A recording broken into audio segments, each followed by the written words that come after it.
Karibu tena Vision Africa TV nyumbani kwa habari za michezo, uchambuzi wa kina na taarifa za usajili kutoka Tanzania na duniani kwa ujumla. Leo tunakwenda kuangalia habari kubwa kutoka ndani ya Simba Sports Club ambapo klabu hiyo imeweza kutangaza rasmi kuachana na wachezaji 7 kuelekea maandalizi ya msimu mpya wa NBC Premier League 2026-2027.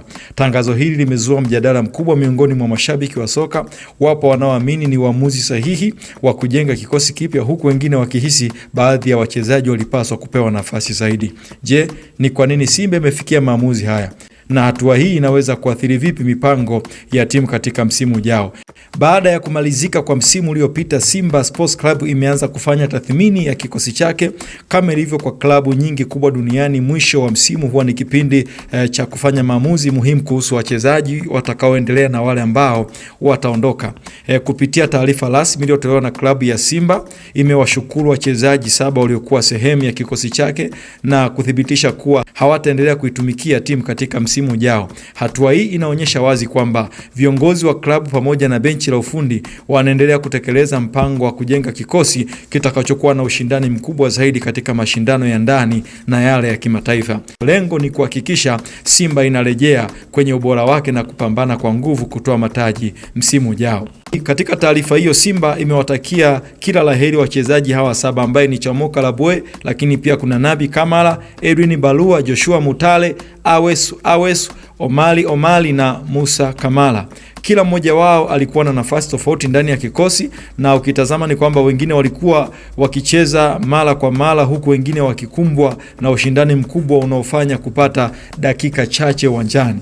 Hebu tukatazame sababu ambazo zimepelekea klabu ya Simba kuachana na wachezaji hao. Ingawa Simba haijaeleza sababu za kila mchezaji mmoja mmoja kuondoka, katika soka la kisasa maamuzi kama haya huwa yanatokana na tathmini ya kina. Kwanza, benchi la ufundi huangalia kiwango cha mchezaji katika msimu uliopita. Hii inahusisha mchango wake, udhabiti wa kiwango na uwezo wa kuendana na mfumo wa kocha. Lakini pili ni kwamba ushindani wa nafasi ndani ya kikosi unaweza kumfanya mchezaji ashindwe kupata kabisa muda wa kutosha kucheza na mwisho wa siku kukosa kuonyesha uwezo wake. Lakini pia ni tatu ni kwamba klabu inaweza kufanya mabadiliko ili kupunguza mzigo wa mishahara na kuandaa nafasi kwa usajili mpya. Kwa hiyo kuondoka kwa wachezaji hawa hakumaanishi kwamba walikuwa na kiwango kibaya, la hasha, lakini ni kwamba ni sehemu tu ya mchakato wa kuijenga timu vizuri. Hebu tuende tukaangazie uchambuzi wa baadhi ya wachezaji ambao wamekwisha kuondoka. Tukianza na Joshua Mutale, alikuwa ni mmoja wa washambuliaji waliotazama kwa matumaini makubwa. Aliweza kuonyesha uwezo katika baadhi ya mechi, lakini hakufanikiwa kupata mwendelezo wa kiwango ambacho kilitarajiwa. Na kwa upande wa Musa Kamara ni kwamba kuondoka kwake kunaweza kuashiria kwamba Simba inapanga kufanya maboresho katika nafasi ya golikipa, na ikumbuke kwamba Musa Pini Kamara alikuwa katika hali ya majeruhi, kitu ambacho ilikuwa ni ngumu kwa Simba kuweza kuendelea naye, kwa sababu Simba inashiriki michuano mikubwa, lakini pia michuano ya ndani, na pale golini panahitaji golikipa ambaye kwa kweli ni wa viwango. Kwa Simba kuachana na Pini Kamara imechangiwa pia pamoja na majeraha yake. Chamoka Labwe na Edwin Balua walionyesha uwezo mzuri walipopata nafasi, lakini ushindani mkubwa ndio ambao umewafanya washindwe kujihakikishia nafasi ya kudumu ndani ya Simba Sports Club. Lakini tukienda kuwatazama mashabiki, hebu tukaone mashabiki wameweza kupokeaje maamuzi haya ya benchi la ufundi na uongozi wa Simba Sports Club. Tangazo hili limezua mjadala mkubwa kwenye mitandao ya kijamii, na baadhi ya mashabiki wanaamini Simba imechukua hatua sahihi kwa kuanza mapema kujenga kikosi kipya chenye ushindani, huku wengine hata hivyo wanaamini baadhi ya wachezaji walipaswa kubaki na kupewa nafasi zaidi ya kuthibitisha uwezo wao, akiwemo Nabi Kamara. Hii inaonyesha jinsi mashabiki wanaofuatilia kwa karibu kila uamuzi ambao unafanywa na klabu yao ya Simba Sports Club. Simba inapaswa kumsajili nani sasa kama mbadala wa hawa watu ambao ama hawa wachezaji waliokwisha kuondoka? Naam, kuondoka kwa wachezaji 7 kuna maanisha nafasi kadhaa zimekuwa wazi. Mashabiki wengi sasa wanasubiri kuona Simba Sports Club itasajili wachezaji wa aina gani ili kuweza kuongeza ubora katika kikosi chao. Na maeneo yanayotajwa kuhitaji maboresho ni safu ya ushambuliaji, kiungo cha ubunifu, ulinzi pamoja na nafasi ya golikipa. Lakini usajili utakapofanywa katika dirisha hili unaweza kuwa na mchango mkubwa katika mafanikio ya Simba Sports Club msimu ujao. Hebu twende tukacheki athari kwa wachezaji ambao wanaondoka.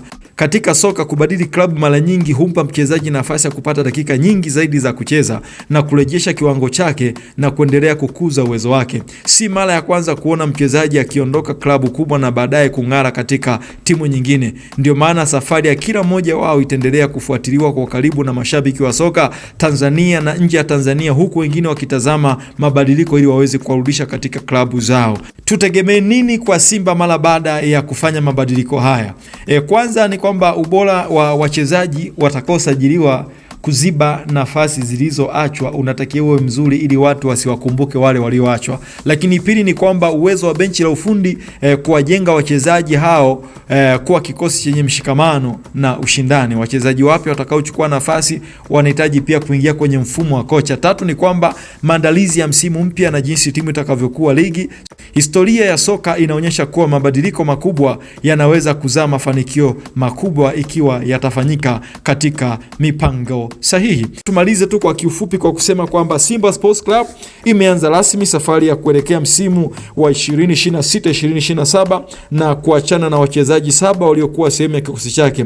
Hatua hii inaonyesha dhamira ya klabu ya Simba kufanya maboresho na kujenga timu yenye uwezo wa kushindania mataji ya ndani pamoja na kufanya vizuri katika mashindano ya CAF. Sasa macho yote yameelekezwa kwenye dirisha la usajili ili kuona ni nyota gani mpya ambaye atavaa jezi nyekundu na nyeupe ya wekundu wa Msimbazi. Nini maoni yako? Tuandikie tunapomwona Chomoka Rabwe na Kamara, Edwin Balua, Joshua Mutale, Awes, Omali, Musa Kamala, ni mchezaji gani kati ya hawa ulitamani aendelee kubaki Simba Sports Club na ni kwa nini? Tuandikie maoni yako kwenye sehemu ya comment. Usisahau kulike, kushare na kusubscribe Vision Africa TV kwa habari za michezo, uchambuzi wa kina na taarifa za usajili kila siku. Asante kwa kutazama, tutaonana kwenye video ijayo.